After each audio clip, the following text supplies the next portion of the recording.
Welcome to the Deep Dive. Today we're tackling a really pivotal moment in American history. One that, well, it was meant to heal, but you could argue it just sort of kicked the can down the road. Yeah. We're talking about the Compromise of 1850. Yeah, and for this, we've got some really great source material to dig into. We're looking directly at excerpts from Henry Clay's first stab at it, those resolutions he proposed. Right. And then we'll get into the 5 actual laws that, eventually made it through Congress. Okay. Plus, we have an article that zeroes in on Millard Fillmore's domestic policies, which is key here. And interestingly, a transcript from a fictional podcast about Fillmore gives us a sense of maybe the public feeling at the time. Okay, let's jump right in then. Because by 1850, it's crystal clear from everything we're looking at, the disagreements over slavery weren't just, academic debates anymore. No, not at all. The Union was under, immense strain. People genuinely felt it might just break apart. And the big catalyst, it seems, was all that new land out west from the Mexican-American War. Absolutely. Suddenly, the question was unavoidable. Are these new territories going to allow slavery or not? And this just blew up the old system, right? The Missouri Compromise balance. It completely destabilized it. That old balance between slave and free states, which was already shaky, was now facing a direct challenge. It brought the whole North-South conflict right back to the forefront. Then comes 1849, California. They want to join the Union, but as a free state. That must have sent shockwaves. Oh, absolutely. A major curveball. Because if California came in free, it would tip the balance of power in the Senate, give the free states a majority. Which the South obviously couldn't accept. Exactly. So the stakes were suddenly incredibly high. All eyes turned to Congress, particularly the Senate, to somehow, figure this out, prevent a total collapse. The Senate was kind of seen as the place where these big existential crises could maybe be hammered out. Yeah, it was sort of the arena for compromise, the last hope, maybe. So onto the stage steps Senator Henry Clay from Kentucky, a big political figure. A giant, really. The great compromiser. And on January 29th, 1850, he lays out these resolutions, trying to, as he said, settle all the controversies around slavery amicably. Right. And his approach was comprehensive. He tried to tackle all the sticky points together in one big package. So what were the main points? Let's break it down. Okay, first off, California, admitted as a free state, and crucially, Congress shouldn't impose any rules about slavery within California. Let California decide. Okay, that's point 1. What about the rest of that Mexican cession territory? Right, point 2 dealt with that. Clay argued Congress shouldn't legislate on slavery there either. He felt, maybe optimistically, that slavery wouldn't take root there anyway because of the geography. So just set up territorial governments and leave the slavery question open? Essentially, yes. Establish territorial governments without restrictions on slavery. Let the territories figure it out later, presumably. Point 3. Texas. There was a border dispute, wasn't there? A big one. Clay proposed setting the western boundary of Texas, basically along the Rio Grande, and then heading east.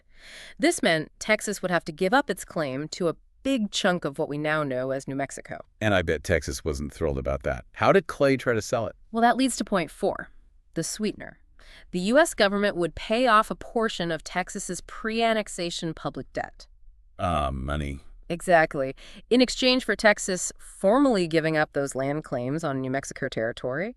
There was a catch, though, about creditors needing to release the U.S. from certain claims first. Okay, so a financial angle to get Texas on board. Makes sense. What else is in Clay's package? Point 5 tackled the very sensitive issue of slavery in the District of Columbia in D.C. Right, the nation's capital. Clay said it wasn't practical or right, really, to abolish slavery there while Maryland, right next door, still had it. And certainly not without Maryland's consent, the consent of people in D.C. and compensating the slave owners. So keep slavery in D.C., but maybe some concession to the north. That was point 6. He proposed banning the slave trade, the actual buying and selling of enslaved people within the District of Columbia. So stop the auctions in the capital, but people could still own slaves there. Precisely. A ban on the trade, not slavery itself. Okay. 2 more points left in his original plan. Yes. Number 7 was aimed squarely at the South's concerns. It called for more effective federal laws to ensure the return of fugitive slaves. The Fugitive Slave Clause in the Constitution. The South felt it wasn't being enforced. Exactly. They saw it as a constitutional obligation the North was ignoring. So Clay wanted stronger enforcement mechanisms. And the last one, point 8. Point 8 basically said Congress has no power to interfere with the interstate slave trade, the movement of enslaved people between existing slave states. That power, Clay argued, belonged to the states themselves. Wow. Okay, so that's Clay's original vision. A really complex balancing act, trying to give something to everyone, maybe? That was the goal. Address all the major friction points in one go. Find that middle path. But it didn't exactly sail through, did it? What happened next? No, definitely not. What followed was this incredibly intense 7-month debate in the Senate. Famous speeches, lots of political drama. And Clay's big omnibus bill. It failed. It did. It was voted down. Too many people objected to one part or another. It just couldn't get enough support as a single package. So the Grand Compromise Plan collapses. What now? Well, this is where Senator Stephen Douglas from Illinois steps up. He had a different strategy. Okay. Douglas realized, maybe the all-or-nothing approach was doomed. His idea was, let's break it down. Let's take Clay's big compromise and split it into 5 separate bills. Divide and conquer, basically. Kind of, yeah. The thinking was maybe different coalitions could form to pass each individual bill. You might vote against one part but support another. It gave legislators more flexibility. And that worked. It did. Amazingly, perhaps. These 5 separate bills, covering California, the territories, Texas, the Fugitive Slave Act, and the D.C. slave trade, they all managed to pass both the House and the Senate by September 1850. Okay, so let's unpack those 5 actual laws that made up the Compromise of 1850. What was in them specifically? All right, first up, California. It was officially admitted to the Union as a free state, just like Clay proposed, and as California had requested. That was huge. Done. Okay, what about the territories, New Mexico and Utah? Right. 2 separate acts established territorial governments for New Mexico and Utah. And the detail in these laws is pretty striking. They spelled out the exact boundaries. For New Mexico, they mention the Colorado River, Rio Grande, specific latitudes like the 32nd and 38th parallels. Very precise. Extremely. And they laid out the whole government structure. A governor appointed by the president serves for 4 years. A secretary to take over if needed. A legislature, too. Yep, a legislative assembly, council, and a House of Representatives. They even specified the initial number of members and who could vote at first. Who could vote initially? Free white males over 21 living there when the act passed. But interestingly, they said future voting rules would be set by the assembly itself, though limited to U.S. citizens. That included those recognized by the Treaty of Guadalupe Hidalgo, which ended the Mexican-American War. Okay. And courts. Law enforcement. All laid out. A Supreme Court, district courts, probate courts, justices of the peace, plus a presidentially appointed attorney and marshal for each territory. Salaries were even set. And each territory got a non-voting delegate in the U.S. House. It's like setting up mini-governments from scratch. Pretty much. And one other thing, both acts set aside specific sections of land, 16 and 36 in each township, specifically to fund public schools. That's forward thinking. Building infrastructure. Definitely. Utah even got, I think it was $20,000 for public buildings and $5,000 for a library to get started. And the big question, what did these territorial acts say about slavery? Well, here's the key compromise element. They punted. The act stated that when these territories were ready to become states, they could be admitted with or without slavery as their constitution may prescribe at the time of their admission. So, popular sovereignty. Let the settlers there decide later. That was the idea. Kick the decision down the road until statehood. Okay, so California, New Mexico, Utah. What's the third law? Texas. Yes, the Texas boundary settlement. Texas formally agreed to its northern and western borders, again, specified with degrees of latitude and longitude. They ceded claims to all territory outside those lines. And in return? In return, the U.S. agreed to pay Texas $10 million. Not cash, but in government stock, paying 5% interest. A significant sum. Very. And that condition we mentioned earlier about creditors releasing claims, that was still in there, tied to the release of the funds. Texas also had to give up any other financial claims against the U.S. from its time as a republic. Okay, boundary set, payment arranged. That's 3. Number 4 must be the Fugitive Slave Act. It is. And this one, well, our source notes it didn't cause a huge debate during passage, but boy, did it become explosive later. Why? What did it do?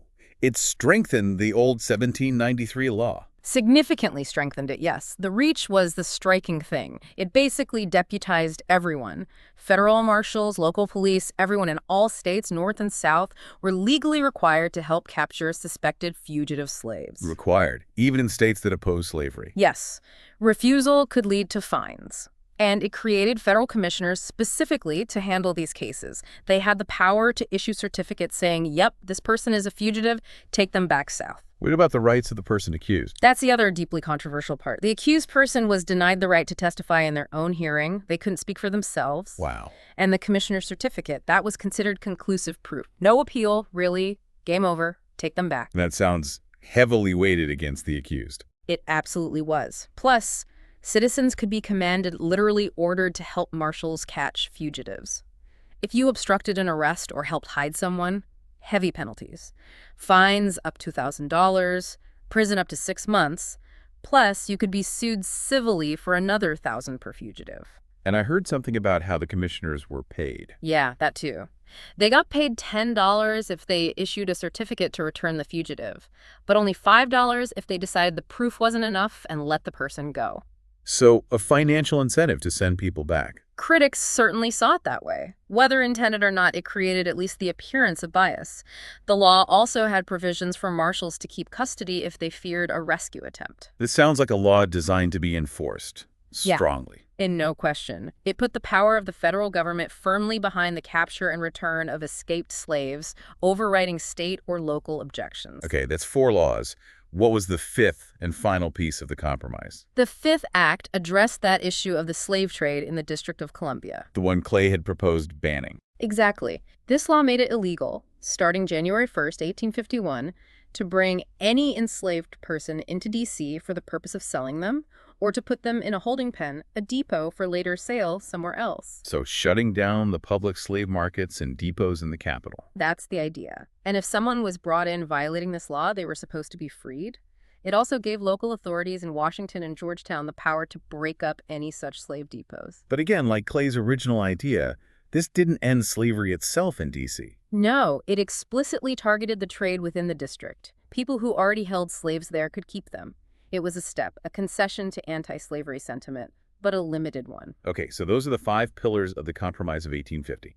California free, territories open to popular sovereignty, Texas border fixed with payment, a tough Fugitive Slave Act, and the D.C. slave trade banned. Now, how does President Fillmore fit into actually getting these passed? He wasn't president when the debate started. Right, Zachary Taylor was president, and he actually opposed Clay's initial compromise package.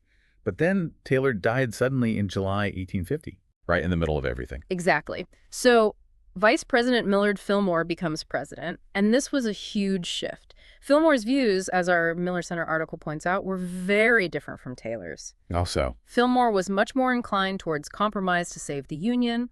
He apparently even signaled he would have used his VP tie-breaking vote in the Senate to support the compromise if it had come to that. so his becoming president changed the dynamic in the White House completely. Instantly. Taylor's entire cabinet, who were largely anti-compromise, resigned almost immediately. Fillmore appointed his own cabinet, mostly Whigs who favored the compromise. Did he try to revive Clay's original bill? He did put pressure on Congress to pass something. He initially backed the original omnibus bill, but when that failed, as we discussed... He switched gears? Yeah, he was disappointed, but pragmatic. He saw Douglas's strategy of breaking the compromise into separate bills as the only viable path forward, so he threw his support behind that approach. And when those 5 bills passed? He signed every single one of them into law in September 1850. For Fillmore, this was, a major victory. He saw it as a triumph of cooperation, maybe even statesmanship, that had pulled the nation back from the brink. He thought he'd save the Union. I think he genuinely believed that, yes. But saving the Union came at a cost, right? Right. How did the public react? Was everyone celebrating this great compromise? Far from it. Our Miller Center article really emphasizes this. While maybe it lowered the immediate temperature, a lot of people, North and South, were deeply unhappy with parts of it. Who was unhappy and why? Well, in the North, abolitionists and even many mainstream folks were absolutely outraged by the Fugitive Slave Act. They saw it as immoral, forcing them to participate in slavery. And some states pushed back. They did. Several northern states passed what they called personal liberty laws. These were state laws designed specifically to hinder the enforcement of the federal Fugitive Slave Act. Things like forbidding state officials from helping capture runaways or guaranteeing accused fugitives a jury trial, which the federal law denied. So direct defiance of the federal law. What about the South? Weren't they supposed to be happy about the Fugitive Slave Act? They were happy about the law itself, but many pro-slavery Southerners were simultaneously angry about California coming in free, upsetting the Senate balance. They were also upset about the ban on the slave trade in D.C. And crucially, they deeply doubted whether the North would actually enforce the fugitive slave law, despite its harsh terms. They feared it would be ignored or obstructed. So Fillmore's in a tough spot, trying to make this compromise stick. Extremely tough. He felt immense pressure, especially from the South, to prove the federal government would enforce the Fugitive Slave Act. Threats of secession were already being made. Did he take action? Yes, he made enforcing that law a priority. The Miller Center source mentions a specific, quite famous case in Pennsylvania. A Maryland slave owner was killed trying to recapture escaped slaves. Fillmore actually supported bringing treason charges against those involved in resisting the recapture. Treason for resisting the Fugitive Slave Act. That was the argument. However, a Supreme Court justice, Riding Circuit, ruled against it, saying that resisting the law wasn't the same as levying war against the U.S., but it shows how far Fillmore felt he had to go. Were there other incidents? Yes, another notable one happened in Syracuse, New York Fillmore's home state. Abolitionists actually stormed a courthouse and rescued an accused fugitive slave, known as Jerry, from custody. That must have infuriated the South and put Fillmore in an even worse position. Absolutely. Events like these just fueled the perception in the North that Fillmore was basically doing the South's bidding, that he was appeasing the slave power. So the compromise wasn't really creating harmony. Not really. Anti-slavery politicians started gaining more traction in the North at state and local levels. And interestingly, while trying to enforce the Fugitive Slave Act, Fillmore also took steps against potential secession. He ordered General Winfield Scott to beef up federal forts in South Carolina, kind of as a warning. Trying to play both sides, almost. Appease the South on fugitive slaves, warn them against leaving the Union. It looks that way. But ultimately, as the Miller Center source concludes, he ended up pleasing almost no one. The Whig Party, his own party, was already cracking under the strain of slavery, and the compromise just seemed to accelerate its disintegration.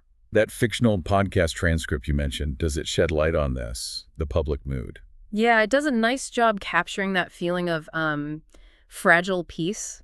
There was this real desire for unity, but underneath, the divisions, especially over the Fugitive Slave Act, were just getting deeper. It poses that question. Okay. How did this attempt at compromise manage to both hold things together for a bit and also drive people further apart culturally? So looking back at the whole thing, the compromise of 1850, what's the big takeaway? It clearly wasn't a final solution. No, definitely not. It was a Band-Aid, really, a temporary truce. It bought maybe a decade of uneasy peace, but it didn't resolve the fundamental conflict over slavery. If anything, parts of it, especially the Fugitive Slave Act, made things worse in the long run.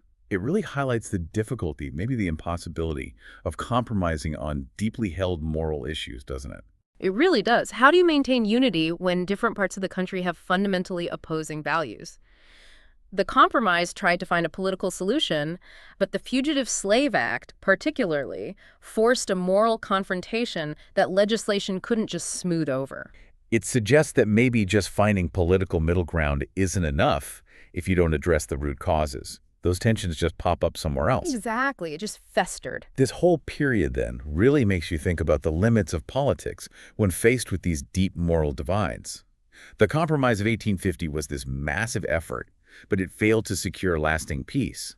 It makes you wonder, what lasting impact did this failure have on the path to the Civil War just 10 years later? It's a powerful question. Did delaying the conflict make it worse when it finally came? Fillmore's presidency and the compromise itself really stand as this crucial, maybe tragic, moment where the attempt to bridge the gap through political maneuvering just couldn't hold.